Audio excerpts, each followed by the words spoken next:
La la la, hey, yeah, yeah. Welcome back to Daytime Ottawa. We are so happy to be joined with an author of a book called Love Lost, Life Found. Did I get that right? Yeah, I did. Yeah, look at me. I'm like rechecking the notes. We're so happy to really hear your story, Robyn. We're joined with author Robyn Baldwin. So good to have you here. Good morning, Robyn. I appreciate it. It's good to have you here. I mean, it's an important story to share, and I'm sure it's a story that's going to resonate with a lot of people as well. Yeah. So maybe you can tell us a little bit about yourself and how you came to write this book. Sure. The book was first and foremost therapy for me, and as I started sharing chapters on my blog, other ladies that had also called off their wedding and left toxic relationships started messaging me and saying, thank you for sharing, thank you for being vulnerable.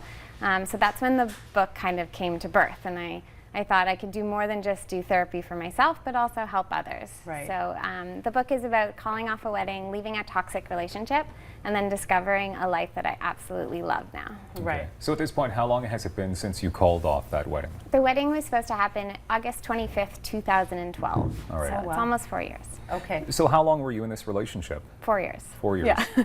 Right. So moving forward 2 years later after you've called it off, I mean, how has your life changed? Because now you've obviously have this checklist, this book where you're trying to find happiness. Yeah. How happy are you now? I didn't understand the concept of choosing your own happiness. So when I was in the relationship, we were both very unhealthily codependent on each other. Okay. And I didn't understand that it wasn't my job to make this person happy, and it wasn't his job to make me happy.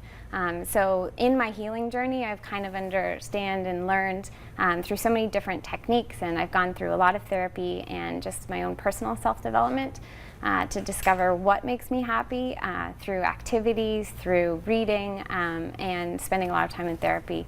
And then writing the book was just a way to get my story out there, and then also help others just discover ways to find a life again. Right. So that was a long relationship. 4 years is a long time of sort of trying to make something work.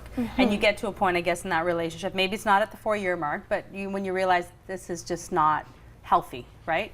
So, and you talk about in your book about the warning signs of a toxic relationship. Can you share some of those red flags that came up for you, and how you really had to listen to those red flags? I think red flags and warning signs, they're going to be different for everyone, but I do want to share what happened to me in my relationship so that someone else might pick it up, read it, and go, oh wow, I've been ignoring this.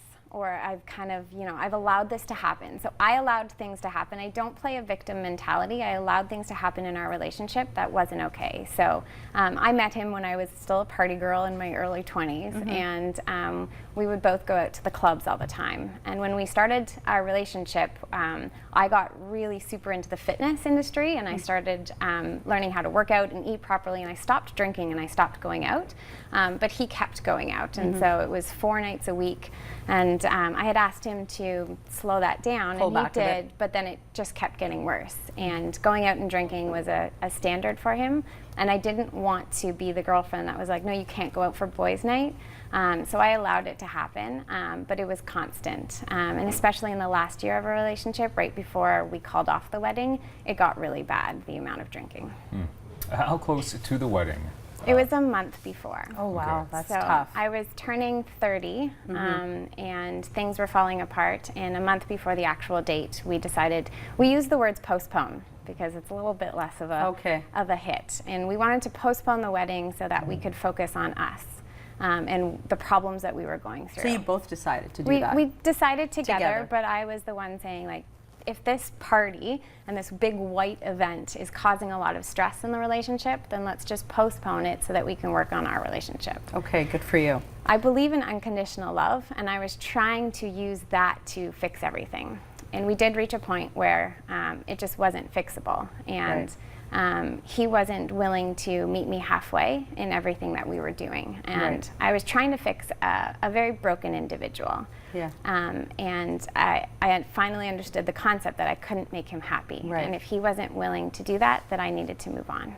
Well, a lot of the book isn't just about that relationship, right? That's sort of a small part. It's only a small like part. 2 chapters. Right, The it's a rest small of the part book of is all about finding a life. Exactly. that I love. So what happens after that? So you're given this sort of this second chance, this time to restart. Yes. And what do you do with it? So the rest of the book is basically 8 practical steps on how to find a life that you love, from self-development books to how to use quotes as therapy. Okay. So there's so many nights I had insomnia and anxiety, and I'd scroll through Pinterest and just look at quotes. Any favorite quotes? I love those inspirational quotes. Well, the first one that appeared to me was like, you choose your own happiness. And I was sitting there and having insomnia, and I'm going, oh, like, so quotes speak to me in different ways, and it's just like, oh, this is a universal truth that I've just been ignoring or I haven't really thought about. So, and then the biggest thing that helped me in my healing journey was bucket lists. So I'm obsessed with bucket lists, and I'm known in my social circles for seasonal bucket lists.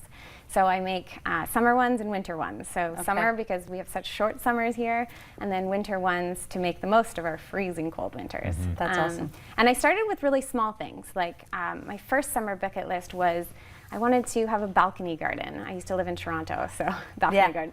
I wanted to go on a picnic. I wanted to go golfing. Now they're much more adrenaline junkie focused, and last year I went skydiving and bungee jumping. Wow. That's fun. So they've kind of I need to adapted change my from there. to-do list to a bucket list. A bucket list. Yeah, I got my to-do list is long, but it's not as fun as yours for sure. And if you don't cross something out, that's fine, because then you just put it on next year's seasonal list. So it just provides a good stepping stone for the next year. So the book is just coming out then? Yes, it's coming out August 25th, 2016, so the date that was supposed to be my wedding. I want to make it a positive date now. So it's available for pre-order right now on Kobo Books, which is my former employer, which is kind of cool. Kind of fun. So it's the ebook pre-order is available on there. RobynBaldwin.com for more details? Yes. All right, thank you, and thank you for sharing Thanks your so story. much for being here. Appreciate it. Coming up, we've got a couple of individuals who are very inspirational. Christina from Ability First Ottawa, and Michael Lifshitz, inspirational speaker, motivational guy, and comedian. They've got a show coming up at Yuck Yucks this weekend. They're next on Daytime.